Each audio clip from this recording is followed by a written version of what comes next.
ರಾಜ್ಯಸಭಾ ಚುನಾವಣೆಯಲ್ಲಿ cross voting ಅನ್ನೋದು ಅನಿವಾರ್ಯ ಆಗ್ಬಿಡುತ್ತಾ? ಈ ಅನಿವಾರ್ಯ ಪರಿಸ್ಥಿತಿಯನ್ನ ಟ್ಯಾಕಲ್ ಮಾಡಲಿಕ್ಕೆ ಇದೀಗ ಜಮೀರ್ ಅಹಮದ್ ಖಾನ್ ಕೂಡ ಅಖಾಡಕ್ಕಿಳಿದಿದ್ದಾರೆ. ಅದರಲ್ಲೂ ಮೈತ್ರಿ ಅಭ್ಯರ್ಥಿಗಳನ್ನ ಜೆಡಿಎಸ್ ನಲ್ಲಿದ್ದವರು ಜಮೀರ್ ಅಹಮದ್ ಖಾನ್, ಹೀಗಾಗಿ ಒಂದಷ್ಟು ಜನ ಜೆಡಿಎಸ್ ನ ಶಾಸಕರು ಕೂಡ ಟಚ್ ಅಲ್ಲಿರೋ ಸಾಧ್ಯತೆ ಇದೆ. ಹೀಗಾಗಿ ಜೆಡಿಎಸ್ ಅದರಲ್ಲೂ ಮೈತ್ರಿ ಪಕ್ಷದ ಶಾಸಕರನ್ನ ಹಿಡಿದಿಟ್ಕೊಳ್ಳೋ ಪ್ರಯತ್ನವನ್ನ ಕೈಪಾಳೆಯ ಮಾಡ್ತಾ ಇದೆ. ಇದರ ಉಸ್ತುವಾರಿಯನ್ನ ಪಡೆದಿರುವವರು ಜಮೀರ್ ಅಹಮದ್ ಖಾನ್ ಅನ್ನೋ ಮಾಹಿತಿ ಲಭ್ಯವಾಗ್ತಾ ಇದೆ. ರಾಜ್ಯಸಭಾ ಚುನಾವಣೆ ಹಿನ್ನೆಲೆಯಲ್ಲಿ ಮೂವರು ಅಭ್ಯರ್ಥಿಗಳನ್ನ ಕಾಂಗ್ರೆಸ್ ಗೆಲ್ಲಿಸಿಕೊಳ್ಬೇಕು ಅಂತಂದ್ರೆ ತನ್ನ 134 ಹಾಲಿ ಶಾಸಕರ ಬಲದ ಜೊತೆಗೆ ಪಕ್ಷೇತರರು ಹಾಗೆ ಮೈತ್ರಿ ಪಕ್ಷದ ಶಾಸಕರ ಅವಶ್ಯಕತೆ ಕೂಡ ಬೀಳುವ ಸಾಧ್ಯತೆ ಇದೆ. ಹೀಗಾಗಿನೇ ಮೈತ್ರಿ ಪಕ್ಷದ ಅಭ್ಯರ್ಥಿಗಳಿಗೆ ಗಾಳ ಹಾಕಲಿಕ್ಕೆ ಮುಂದಾಗಿದ್ದಾರೆ ಜಮೀರ್ ಅಹಮದ್ ಖಾನ್.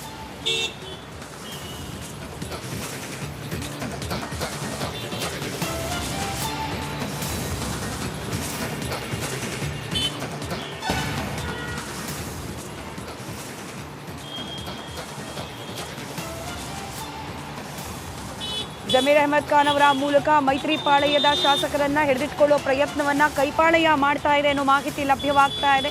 ನಾಳೆ ನಡೆಯಲಿರುವ ವೋಟಿಂಗ್, ಈ ವೋಟಿಂಗ್ ಸಂದರ್ಭದಲ್ಲಿ ಯಾವುದೇ ಕಾರಣಕ್ಕೂ ಕಾಂಗ್ರೆಸ್ನ ಮೂವರು ಅಭ್ಯರ್ಥಿಗಳಿಗೂ ಕೂಡ ಗೆಲುವಾಗೋದನ್ನ ಯಾವ ಕಾರಣಕ್ಕೂ ತಪ್ಪಿಸಬಾರದು ಅನ್ನೋ ಹಿನ್ನೆಲೆಯಲ್ಲಿ ಅಗತ್ಯ ಶಾಸಕರ ಬಲಕ್ಕೋಸ್ಕರ ಇದೀಗ ಮೈತ್ರಿ ಪಾಳೆಯದಲ್ಲಿರ್ತಕ್ಕಂಥ ಕೆಲ ಶಾಸಕರ ಸಂಪರ್ಕದಲ್ಲೂ ಕೂಡ ಕಾಂಗ್ರೆಸ್ ನಾಯಕರು ಹೋಗ್ತಿದ್ದಾರೆ ಅನ್ನೋ ಮಾಹಿತಿ. ಅದರಲ್ಲೂ ಜಮೀರ್ ಅಹಮದ್ ಖಾನ್ ಅವರ ನೇತೃತ್ವದಲ್ಲಿ ಮೈತ್ರಿ ಪಾಳೆಯದ ಅಭ್ಯರ್ಥಿಗಳನ್ನ ಹಿಡಿದಿಟ್ಕೊಳ್ಳೋ ಪ್ರಯತ್ನವನ್ನ ಸದ್ಯಕ್ಕೆ ಮಾಡಲಾಗ್ತಾ ಇದೆ.